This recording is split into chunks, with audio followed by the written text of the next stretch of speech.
Mwanzo sura ya 7 mstari wa 6 hadi wa 24. Asili ya matokeo ya gharika. Naye Nuhu alikuwa mtu wa miaka 600 hapo hiyo gharika ya maji ilipokuwa juu ya nchi. Nuhu akaingia katika safina, yeye na wanawe na mkewe na wake za wanawe pamoja naye, kwa sababu ya maji ya gharika. Na katika wanyama walio safi na wanyama wasio safi na ndege navyo vitambavyo juu ya nchi, wakaingia katika safina alimo Nuhu, wawili wawili, mume na mke, kama vile Mungu alivyomwamuru Nuhu. Ikawa baada ya siku hizo 7, maji ya gharika yakawa juu ya nchi. Katika mwaka wa 600 wa maisha ya Nuhu, mwezi wa pili, siku ya 17 ya mwezi, siku ile chemchemi zote za vilindi vikuu zilibubujika kwa nguvu. Madirisha ya mbinguni yakafunguka. Mvua ikanyesha juu ya nchi siku 40 mchana na usiku. Siku ile Nuhu akaingia katika safina, yeye na Shemu na Hamu na Yafeti, wana wa Nuhu, na mkewe Nuhu, na wake 3 wa wanawe pamoja naye, wao na kila mnyama wa mwitu kwa jinsi yake, na kila mnyama wa kufugwa kwa jinsi yake, na kila kitambaacho chenye kutambaa juu ya nchi kwa jinsi yake, na kilukacho kwa jinsi yake, kila ndege wa namna yoyote. Waliingia katika safina alimo Nuhu, wawili wawili, wa kila chenye mwili kilicho na pumzi ya uhai ndani yake. Na walioingia waliingia mume na mke, wa kila kitu chenye mwili, kama vile alivyomwamuru Mungu. Bwana akamfungia. Ile gharika ilikuwa juu ya uso wa nchi siku 40, nayo maji yakazidi, yakaieleza safina, ikaelea juu ya nchi. Maji yakapanda kwa nguvu, yakazidi sana juu ya nchi. Ile safina ikaelea juu ya uso wa maji. Maji yakapata nguvu sana sana juu ya nchi, na milima mirefu yote iliyokuwako chini ya mbingu ikafunikizwa. Maji yakapata nguvu hata ikaifunika milima kiasi cha mikono 15. Wakafa wote wenye mwili waendao juu ya nchi, na ndege na wanyama wa kufugwa, na kila mnyama wa mwitu, na kila kitambaacho chenye kutambaa juu ya nchi, na kila mwanadamu. Kila kitu chenye pumzi ya roho ya uhai puani mwake kikafa, kila kilichokuwako katika nchi kavu. Kila kilicho hai juu ya uso wa nchi kikafutiliwa mbali, tangu mwanadamu hata mnyama wa kufugwa, na hata kitambaacho na ndege wa angani vilifutiliwa mbali katika nchi. Akabaki Nuhu tu na hao walio pamoja naye katika safina. Maji yakapata nguvu juu ya nchi siku 150.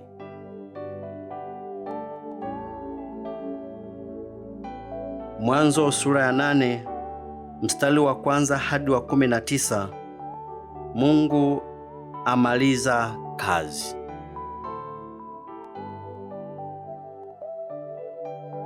Na Mungu akamkumbuka Nuhu na kila kilicho hai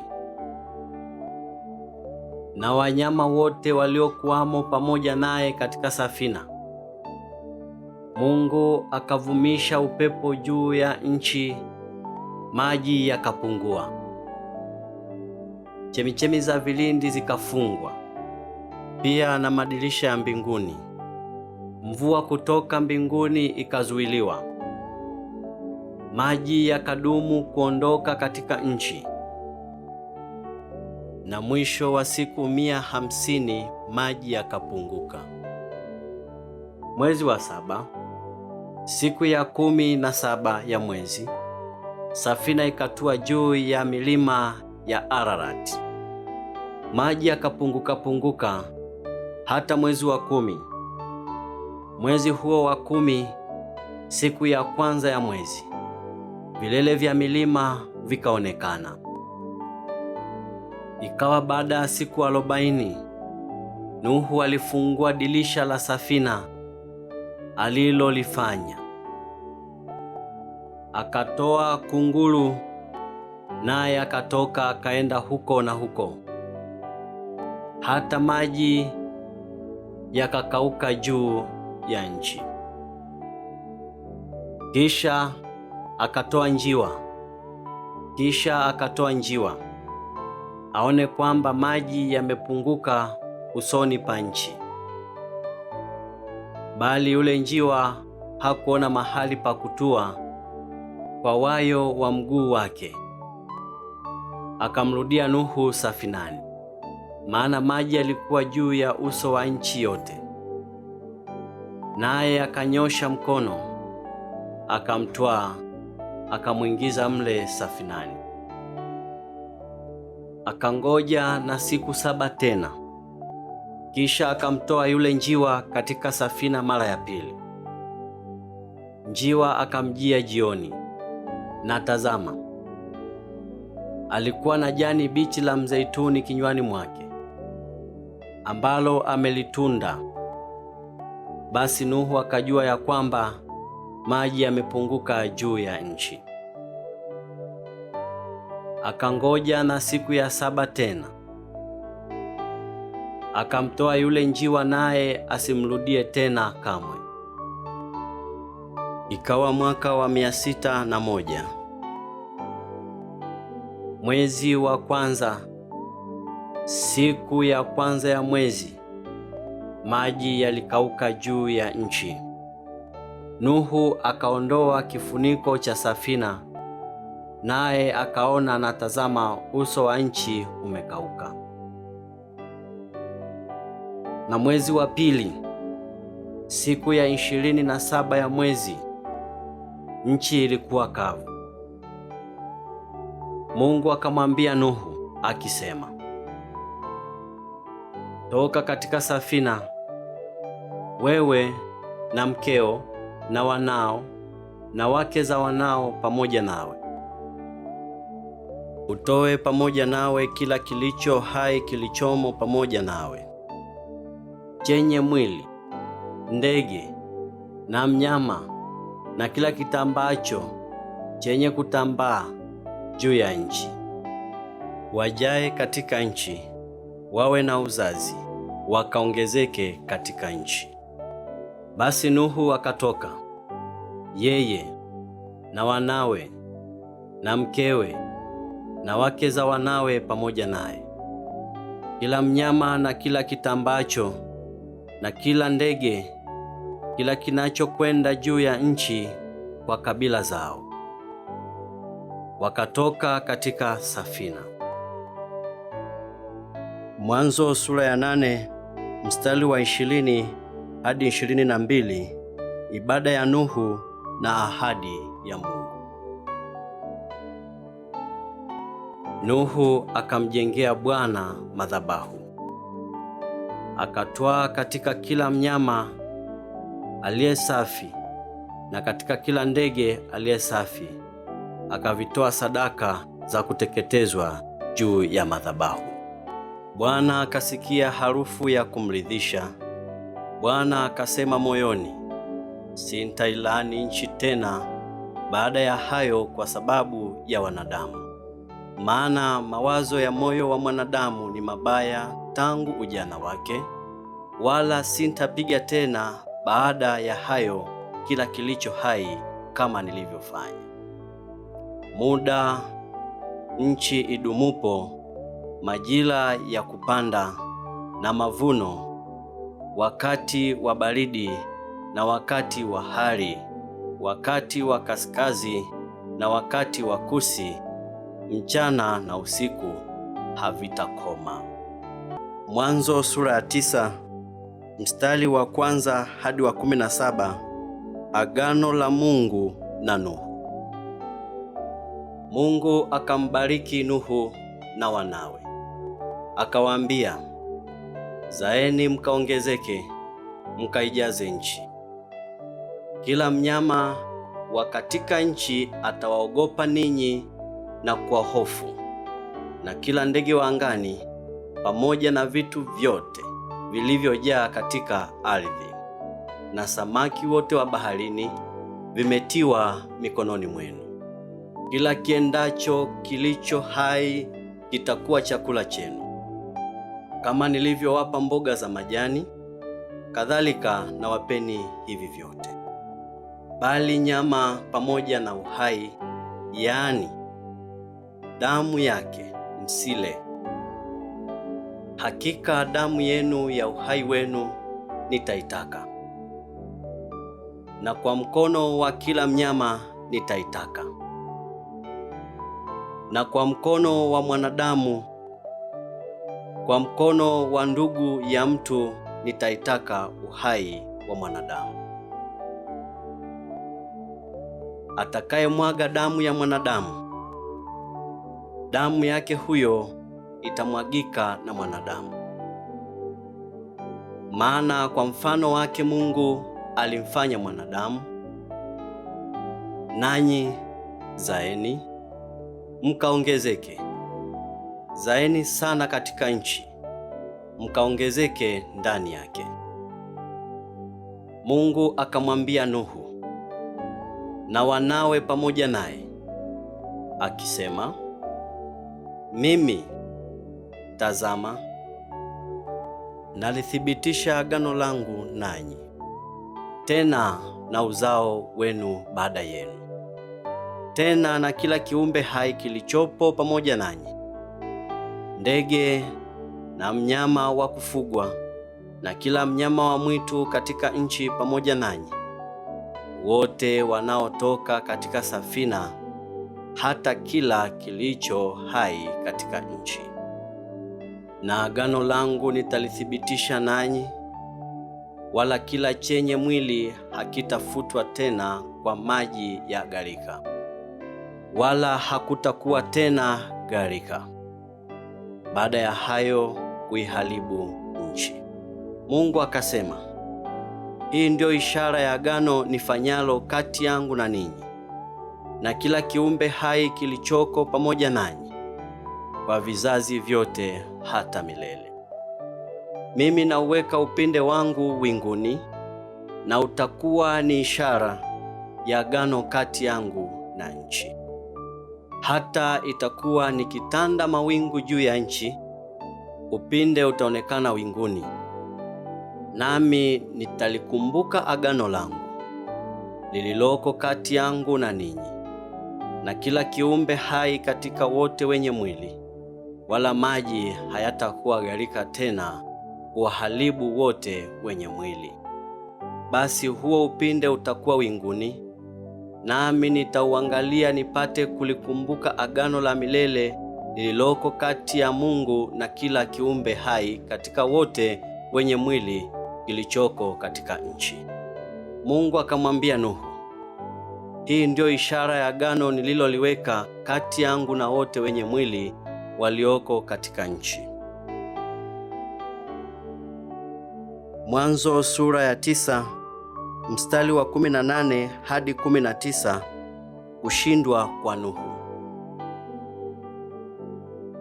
Wana wa Nuhu waliotoka katika safina ni Shemu na Hamu na Yafeti. Na Hamu ndiye baba wa Kanaani. Hao watatu walikuwa wana wa Nuhu, na kwa hao nchi yote ikaenea watu. Nuhu akaanza kuwa mkulima, akapanda mizabibu, akanywa divai, akalewa, akawa uchi katika hema yake. Hamu, baba wa Kanaani, akauona uchi wa baba yake, akawaeleza ndugu zake wawili waliokuwa nje. Shemu na Yafeti wakatwaa vazi, wakalitanda mabegani mwao, wote wawili wakaenda kinyumenyume, wakaufunika uchi wa baba yao, na nyuso zao zilielekea nyuma, wala hawakuona uchi wa baba yao. Nuhu akalevuka katika ulevi wake, akajua mwana wake mdogo alivyomtenda. Akasema, na alaaniwe Kanaani, atakuwa mtumwa kabisa kwa ndugu zake. Akasema, na atukuzwe Bwana Mungu wa Shemu, na Kanaani awe mtumwa wake. Mungu akamnafisishe Yafeti, na akae katika hema za Shemu, na Kanaani awe mtumwa wake. Na Nuhu akaishi baada ya ile gharika miaka 350. Siku za Nuhu zilikuwa miaka 950, akafa. Mwanzo sura ya 10 mstari wa 1 hadi wa 32. Nchi kujazwa tena na watu. Hivi ndivyo vizazi vya wana wa Nuhu: Shemu na Hamu na Yafeti. Na kwao walizaliwa wana wa kiume baada ya gharika. Mwanzo sura ya 10 mstari wa 2 hadi wa 5. Vizazi vya Yafeti. Wana wa Yafeti ni Gomeri na Magogu na Madai na Yavani na Tubali na Mesheki na Tirasi. Na wana wa Gomeri, Ashkenazi na Rifathi na Togama. Na wana wa Yavani ni Elisha, Tarshish, Kitimu na Warodani. Kwa hao nchi za pwani za mataifa ziligawanyika kuwa nchi zao, kila mmoja kwa lugha yake, kwa jamaa zao, kufuata mataifa yao.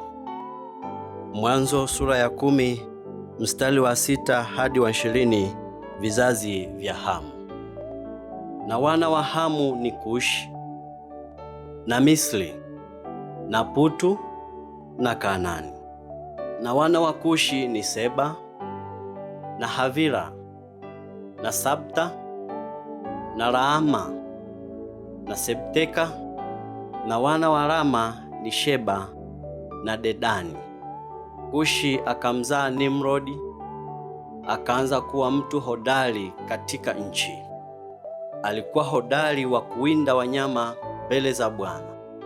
Kwa hiyo watu hunena, kama Nimrodi hodari wa kuwinda wanyama mbele za Bwana. Mwanzo wa ufalme wake ulikuwa Babeli na Ereku na Akadi na Kalne katika nchi ya Shinari. Akatoka katika nchi ile akaenda mpaka Ashuru, akajenga Ninawi na Rehobothi na Kala na Leseni kati ya Ninawi na Kala, nao ni mji mkubwa. Misri akazaa Warudi na Waanami na Walehabi na Wanaftuhi, wana na Wapatrusi na Wakasluhi. Huku ndiko walikotoka Wafilisti na Wakaftori. Kanaani akamzaa Sidoni mwanawe wa kwanza na Hethi na Mwebusi na Mwamoli na Mgirigashi na Mhivi na Mwalki na Msini na Mwalivadi na Msemali na Mhamathi. Baadaye jamaa za Wakanani walitawanyikana, na mpaka wa Kanani ulianza kutoka Sidoni kwa njia ya Gerari hata Gaza, tena kwa njia ya Sodoma na Gomora na Adma na Seboimu hata Rasha. Hao ndio wana wa Hamu kufuata jamaa zao, kwa lugha zao, katika nchi zao, kufuata mataifa yao. Naye Shemu ambaye ni baba wa wana wote wa Ebeli na ndugu mkubwa wa Yafeti akazaliwa wana. Na wana wa Shemu ni Alamu na Ashuru na Alfaksadi na Ludi na Aramu. Na wana wa Aramu ni Usi na Huli na Getheli na Mashi. Alfaksadi akamzaa Sela, Sela akamzaa Ebeli. Ebeli akazaliwa wana wawili wa kiume. Jina la wa kwanza ni Pelegi, maana katika siku zake nchi iligawanyika, na jina la nduguye ni Yoktani. Yoktani akamzaa Almodadi na Shelefu na Hasalmawethi na Yera na Hadolamu na uzali wa Dikla na Obali na Abimaeli na Seba na Ofili na Havila na Yobabi. Hao wote ndio wana wa Yoktani. Makao yao yalikuwa kutoka Mesha kwa njia ya Sefali, mlima wa mashariki. Hao ndio wana wa Shemu kufuatia jamaa zao na lugha zao, katika nchi zao, kufuata mataifa yao. Mwanzo sura ya 10 mstari wa 21 hadi 32. Vizazi vya Shemu. Hizo ndizo jamaa za wana wa Nuhu kufuata vizazi vyao katika mataifa yao, na kwa hao mataifa yaligawanyika katika nchi baada ya gharika.